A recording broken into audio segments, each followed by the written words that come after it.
Low energy, unfocused, foggy? You might be dehydrated. Whether it's hot yoga, over 100-degree weather, or too much sun. Gator Light, with a specialized blend of 5 electrolytes, was scientifically designed to help move fluids into the body faster for rapid rehydration. Shop now at retailers nationwide. Gator Light hydrates faster than water. Is it in you? Symptoms noted are signs of mild to moderate dehydration. Consult a healthcare professional if symptoms persist.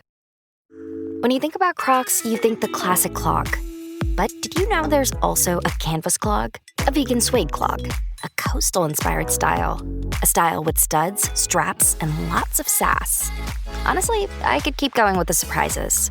You've got to see them for yourself because there is literally a style for every kind of girl. So do your thing and head to crocs.com or a store near you now.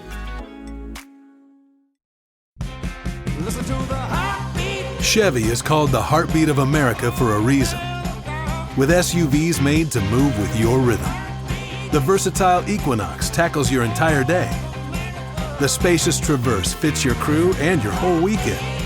And Trax brings style with value you can count on. All infused with tech that has your back, so your drive always hits the right chord.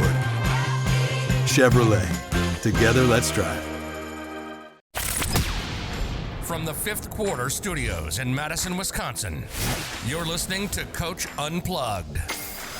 And now, your host, Steve Collins. Hey everybody, welcome to Coach Unplugged. I'm so happy you decided to join us. Before we get started today, I'd like to give a big shout out to our sponsors. First of all, Dr. Dish, the #1 shoe machine in the market. I've said this multiple times. We own 3 of them. I want a 4th and a 5th. My AAD's listening to me, but they're so great. They work so well. They're so easy to set up. I think my record is 37 seconds or 32 seconds to set it up. But mention Coach Unplugged, they'll give you $450 off. Mention Coach Collins, they'll take really good care of you. And also go over and check out teachhoops.com for coaches who want to get better. This is a one-stop shop for basketball coaches. It's everything you need from a nationally ranked. We won 3 state titles. I think we were just talking recently. We've won over 460 games in our program and lost 130 over the last 20 years.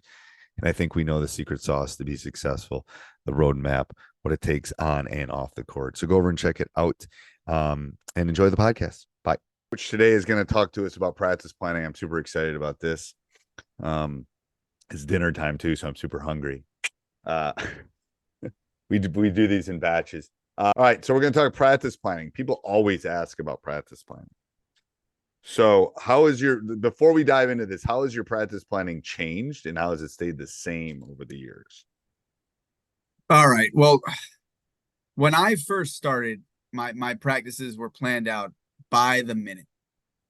And I was very, ADHD about like, hey, we got 10 minutes to cover this, 10 minutes to cover this. You get a 1-minute water break. You get, and if we didn't, which isn't necessarily a bad thing early, like lesson planning from a teaching standpoint, not necessarily a bad thing to over. And that's where I got my cue from was being a teacher, was being a new teacher. I want everything to be, we're doing this, then we're transitioning to this, then we're doing this.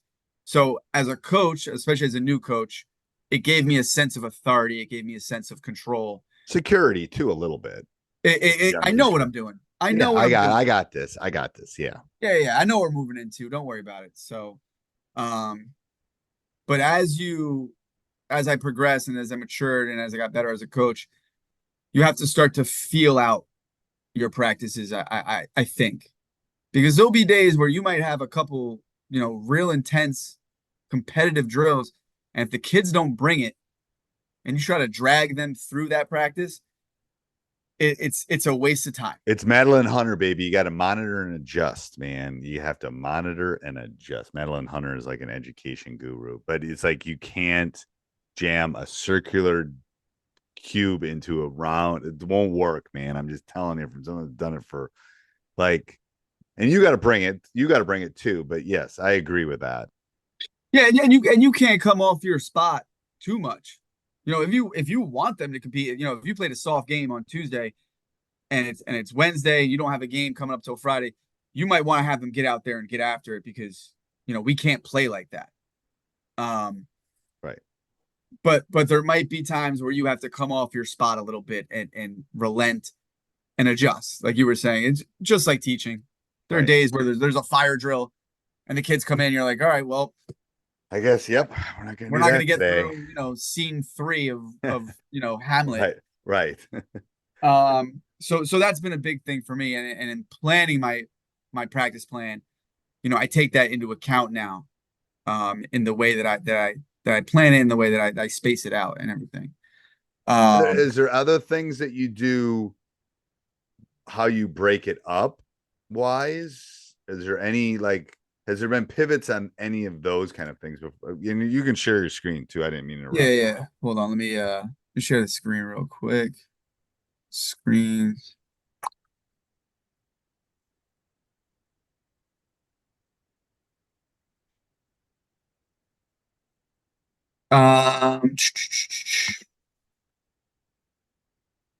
Is it letting me, or hold on? It should, but that doesn't mean Coach Collins didn't. You should be able to share it. There you go. 'Cause I had the option before. You should share screen. Allow all precision share screen. You should be able to do it on the bottom. All right, let me see if I can pull up in. All right, now I gotta see. All right.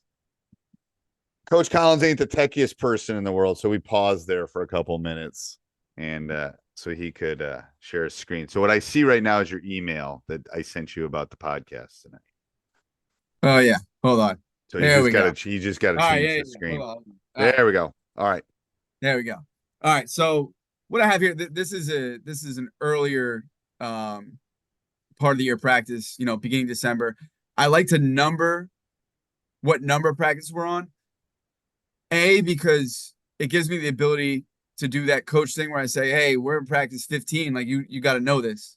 Right. Or also at the end of the year, I like saying, hey, we got to get to, in those late games, hey, we got to win this to get to practice 52. Right. We're trying to get to practice 60. We want to practice tomorrow, man. I just want to practice tomorrow. It's a huge thing. Yeah.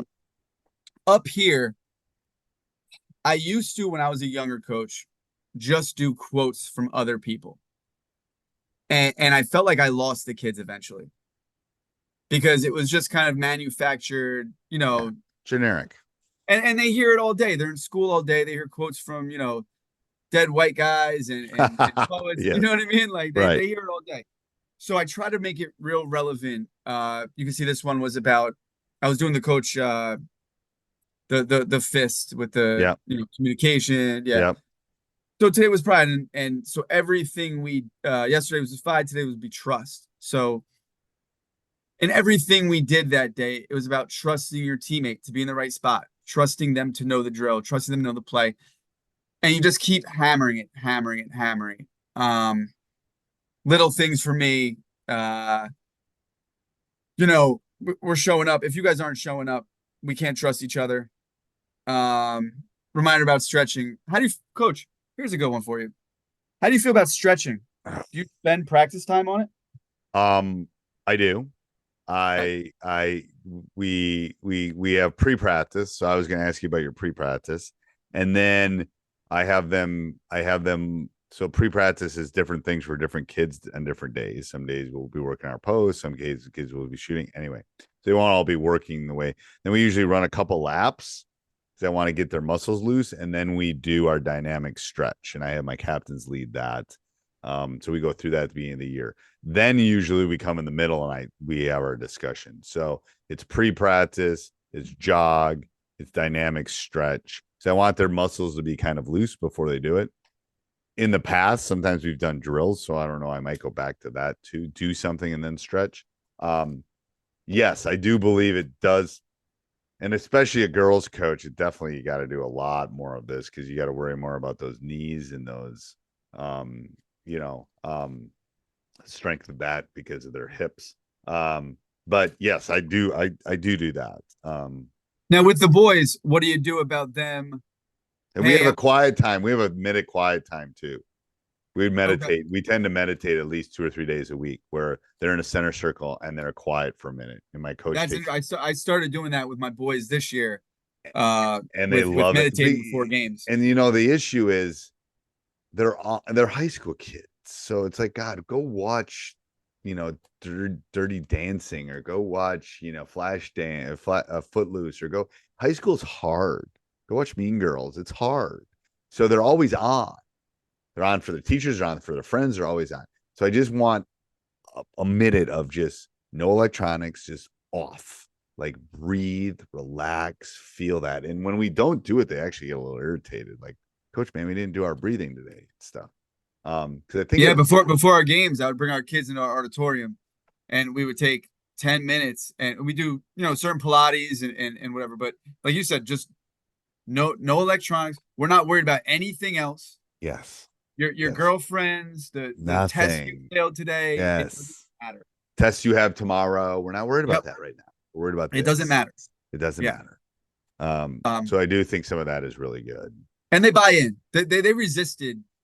They always buy in. We used to do yoga too. They're high school boys. They're gonna gripe about anything. I give them Chick-fil-A every night for dinner. They'd gripe about it anyway. It doesn't matter.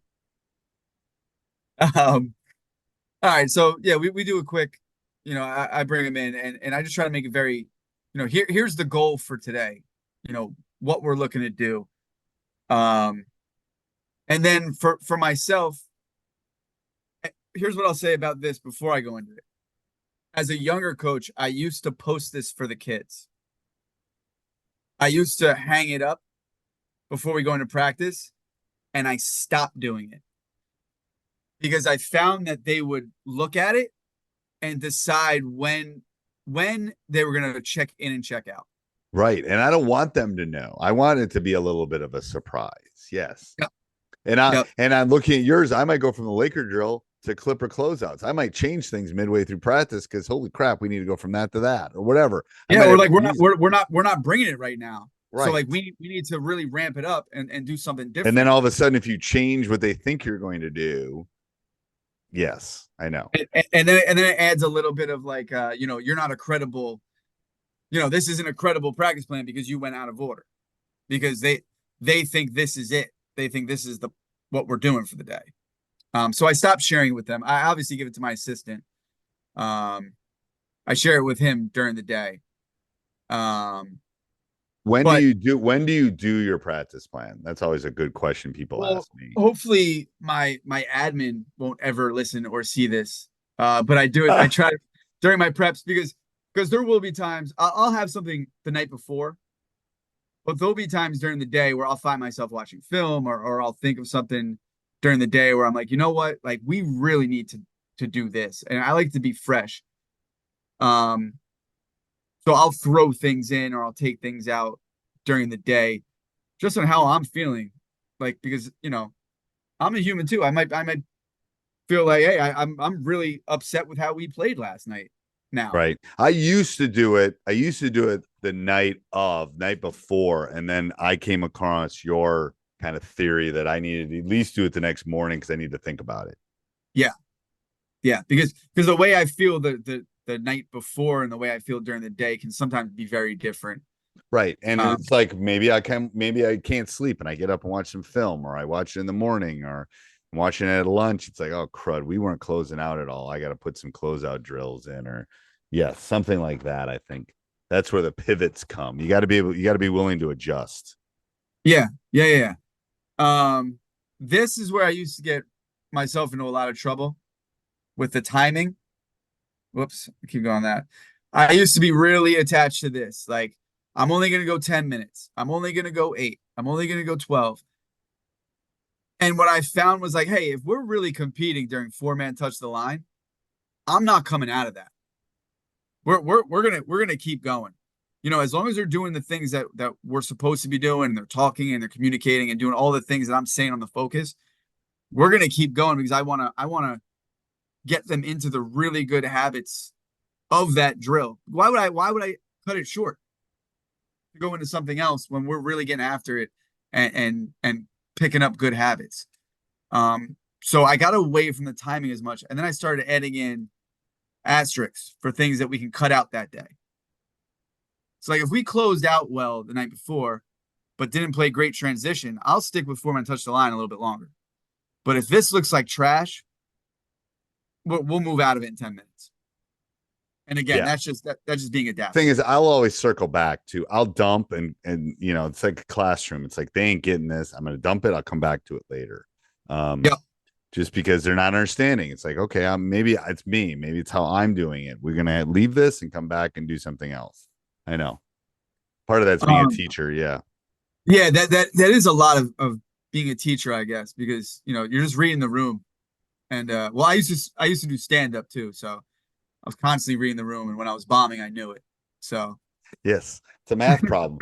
You just got to be willing to stand up there long enough to bomb to get the good jokes. And then, you just got to be willing to bomb forever until you get 10-minute sets. Then you can just set. Yeah.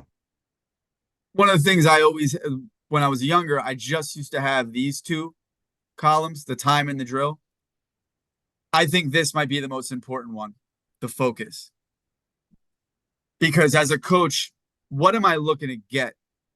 Why am I running these drills just to kill time? No, I'm running each one to get something out of it. With like our 4-man touch the line, we weren't talking obviously the day before this. Like, talk. And that'll be what I focus on the entire time. It's not gonna be our help defense. We were good in help. Obviously if they're not doing it, we'll go into that. But our talking was terrible. So, like, let's get into that. Trust our teammates to be back with us. And if they're not, get after them. Like, that's our focus right now. So you need to get after your teammates if they're not hustling as hard as you are. So having that focus as a coach, I think especially as a younger coach. So the practice plan you're showing, you don't have any courts or diagrams. Do you sketch things in the back? How do you do that? Maybe I'm old. I have to sketch things out. It's like, oh crap, I want to do this. Well, I heard you the other day. You also handwrite too, right? I do. I use Practice Planner Live a little bit, but I like to write it. I like to actually, yes, it's like taking notes. I like writing, and then because then I can erase, and then I can add, and then I can do arrows, because it's a living document for me. If you looked at my practice plan, you might be able to read it, but it would be, here's the way it started and here's the way it ended, because I'm scribbling things, I'm making notes, and it's like, Braden's not boxing out, blah blah blah, we got to deal with this tomorrow. So then I'm looking at that the next day. I'm always kind of using it. It's always tucked in the back of my thing, but I always have something to write with. So I just think it's a living document for me. And I'll go back and look at previous years, but every year is so different. And it's so you have individual stuff as well for kids individually that you're looking to get out of practice. I do. And the thing, and I notice things during practice, and the only way I'm going to remember them is I write them on my practice plan. It's like, oh man, our transition defense was not very good. We got to work on this. And if for some reason I got a little window, I'll throw it in. If not, I'll circle it back, and we have to do that for tomorrow. So I'm always seeing stuff, because it's a classroom. It's like, Johnny ain't getting this. I got to do this, or blah, blah, blah. It's like, or we spent too much time on this. I got to get rid of that. And then even from a personal level, like, why is so-and-so, why is he checked out for the last 2 days? Right. And then I'll do a check-in. It's like, well, and then I find out I had a couple of those this year. It's like, so-and-so's checked out or cranky or blah, blah, blah. Why are they cranky? Well, some stuff was going on at home. It's like, well, I didn't know that. So I have to, or they weren't in the game down the stretch 2 games ago, and they're upset about it now. And it's like, those are the things that's the written stuff I do with my assistant before. Right. I'll hand him a little thing and be like, hey, so-and-so and so-and-so and so-and-so, this is for today. This is what you need to pay attention to. Like, I need you to find out. They're kind of like my moles a little bit. Right. They are. Like, and again, we keep talking about the girls and the boys. With the girls, that's very important. Right. Oh yeah. All right. Anything else, Coach? No, that's about it. I really feel like for new coaches, what do you think the big thing is for new coaches? It's having the focus. I'm not just running drills. What am I looking to get out of each drill today? Okay. Yeah. So what's your objective? The objective, exactly. And again, it comes back to being a teacher, it's tough. Yeah. What's your objective? And again, I love doing small sided games. I love doing it's like, but as high school coaches, you see all these gurus out there. It's just sometimes we just don't have the time. Like, it's like I feel like I'm not doing. It's like I gotta keep telling myself I don't have all the time to do that and to work on the 17 reads off a ball screen. Wish I did, but I don't. Yeah. We're just gonna switch it. So there you go. It's timing and focus. It is, and that'll keep you organized and will keep the kids on pace, and we're good. I agree. All right, thanks, Coach. Hey, everybody, I hope you enjoyed the podcast. Make sure you subscribe, like, jump up and down, like I say. Tell your friends. That would be a good thing. Yeah, share this on social media. And then also go over and check out teachhoops.com for coaches who want to get better. Have a great day. Booking.com is the easiest way. From a day surrounded by noise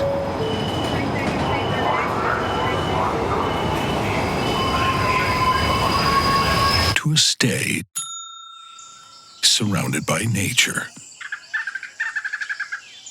That's nice. Go on, book it. It's easy. Booking.com. Booking.yeah.